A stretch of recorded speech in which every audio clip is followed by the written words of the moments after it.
ধরুন আপনি নফল ইবাদত বন্দি করতেছেন, ফরজ ওয়াজিব আপনার ঠিক আছে, ফরজ ওয়াজিবে কোনো ঘাটতি নেই, তার পাশাপাশি আপনি সোমবার বৃহস্পতিবারে সিয়াম পালন করেন, নফল সিয়াম, তাই না?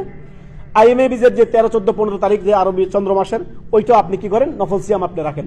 প্রতিদিনের তাহাজ্জুদের একটা অভ্যাস আপনার আছে, বা প্রতিদিনে কিছু নফল সালাত পড়ার, আপনার রাতের সালাত পড়ার আপনার একটা কিয়ামুল লাইল করার একটা অভ্যাস আছে। এটা যদি চলমান থাকে, এই দান সাদাকা যদি অল্প অল্প করে করেন, এই যে ভালো কাজটা যদি চলমান থাকে, সেটা নফল হোক না কেন, সেটা যদি চলমান থাকে, সেটা আল্লাহর কাছে অধিক প্রিয়।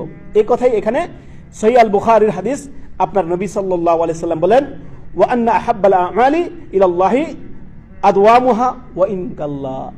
অল্প হলেও অধিক অল্প পরিমাণ, আপনি 2-1 টাকা করে দান সাদাকা করতেছেন, অল্প করে হলে আপনি প্রতিদিন কি করেন, আপনার একটু কোরআন তেলাওয়াত করেন, অল্প করে হলেও আপনি কি করেন, সৎকর্ম করেন, অল্প করে হলে দাওয়াতি কাজ করেন, অল্প করে হলেও ভালো কাজে আপনি মানুষকে আপনার কি করেন, পরিচালিত করেন, ভালো উপদেশ মানুষকে দেন।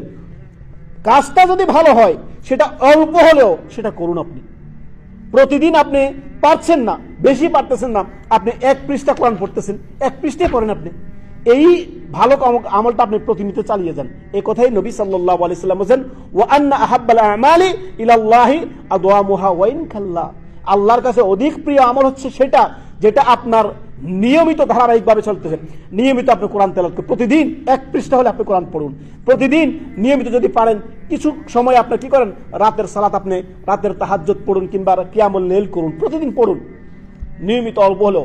ফরজ ওয়াজিব ঠিক আছে, নফল ইবাদত গুলো যদি আপনি প্রতিদিন ধারাবাহিকভাবে করতে পারেন, ভালো, এটা অত্যন্ত ভালো, খুবই ভালো।